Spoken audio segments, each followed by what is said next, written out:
একটা দেশে একটা একটা প্রথা চালু আসলো যে 5 বছরের ভিতরে কেউ রাজা থাকতে পারবে না। 5 বছর একজন রাজার মেয়াদ 5 বছর, পরবর্তীতে হ্যাঁ রাজা হইতে পারতো না। পরবর্তীতে তারে নিয়ে এক গভীর জঙ্গল ফালাই দেওয়া হইব।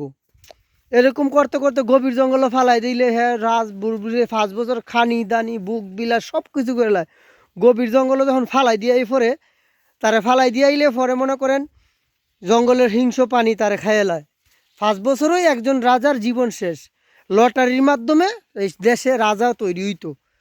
মানে 5 বছর পরে হ্যার জীবন শেষ, তাইলে কেউ তো ইচ্ছা করে রাজা হইতে চায় না। তাইলে কি করা যায়? এভাবে লটারির মাধ্যমে একদিন লটারি ফাইলিছে এক বুদ্ধিমান লোকে, বুঝেন না? এক বুদ্ধিমান লোকে একদিন লটারি ফাইলিছে। পাওয়ার পরে হ্যাঁ চিন্তা করতেছে যে হায় রে জীবন, আমার তো জীবন শেষ, আমার জীবন তো একবার ধ্বংস হয়ে গেল গা।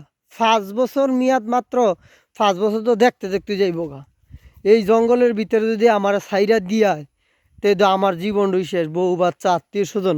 5 বছরে এই বুক বিলাসী জীবন দিয়ে আমি কি করবো? আমার জীবনের তো কোনো কিছুই নাই, একবারে শেষ হয়ে গেল গা। হ্যাঁ কি করছে বুদ্ধি কইরা আপনার করলো, বুদ্ধি কইরা হে জঙ্গলে প্রথম বছরে হ্যাঁ জঙ্গলের তার সৈন্য বাহিনী দিয়া জঙ্গলের যত হিংস্র বাঘ জানোয়ার যা কিছু আছে সব কিছুরে বন্দি কইরা জঙ্গল থেকে হরাই নিল। পরের বছর কাঠুরি আইনা কাঠমাট কাইটিয়া জঙ্গলরে এরকমভাবে পরিষ্কার করলে দেখা যায় জঙ্গলরে খুব পরিষ্কার করে দিয়েছে। পরিষ্কার কইরা পরের বছর এখানে বিরাট বড় বড় বিল্ডিং তুইলা যত রাজমিস্ত্রি আছে ইঞ্জিনিয়ার আছে সব কিছু লিয়া এটার একটা আধুনিক শহরে পরিণত করলো। করতে করতে কইরা সে তার যখন মেয়াদ শেষ, দেশের মানুষ কইতাছে যে আরে রাজাই কি পাগল হয়েছে নাকি? হ্যাঁ 5 বছর বাঁচবই, হ্যাঁ বুক বিলাসী করতো, হ্যাঁ এইখানে এইটা করতেছে সেইটা করতেছে। মানে মানুষে অনেক ধরনের মন্তব্য করতেছে, বুঝছেন নি হিসাবটা? মন্তব্য করার পরে হ্যাঁ কইতাছে যে মানুষ যতই মন্তব্য করুক আমি কিন্তু আমার গন্তব্যে পৌঁছাইব। এটা হইলো সঠিক সিদ্ধান্ত যে মানুষ মন্তব্য করার পরও যে তার গন্তব্যে পৌঁছাইতে পারে সেই মানুষ হইতে পারে, আর সেই প্রকৃত মানুষ আমার মতে, বুঝছেন না? পরে কি করলো সে করছে আপনার এইভাবেই চলতেছে। যখন 5 বছর মেয়াদ শেষ তারে জঙ্গলের ভিতরে নিয়া হ্যাঁ সাইরা দিয়েছে।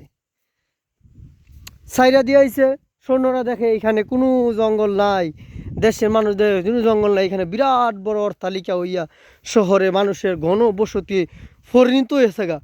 আসলে এই গল্পটা আমার রাজার জন্য ছিল না এবং প্রজার জন্য ছিল না।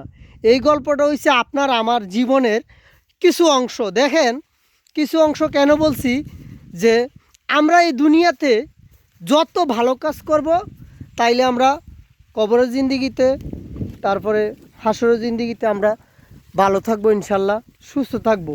এই জন্য দুনিয়ায় একটু ভালো কাজ করুন বন্ধুরা, একটু ভালো কাজ করলে আখেরাতে অবশ্যই ভালো থাকবেন। আল্লাহ পাক সবাইকে নেক হায়াত দান করুক। আর আমার ভিডিওটা এতক্ষণ ধৈর্য ধরে যারা দেখছেন, আমার অন্তঃস্থল থেকে আপনাদেরকে অসংখ্য ধন্যবাদ। আর এই ভিডিওর মাঝে যদি কোনো কিছু বুঝে থাকেন শিখে থাকেন অবশ্যই কমেন্টে জানাবেন। আর ভিডিওটা যদি ভালো লাগে শেয়ার করে আপনার অন্য একজন বন্ধুকে পৌঁছাইয়া দেন, সেও যেন আপনার এই ভিডিওটা শেয়ার করার মাধ্যমে ভালো একটা কাজ করতে পারে এবং দুনিয়া আখেরাতের বাদশা হইতে পারে। সালাম।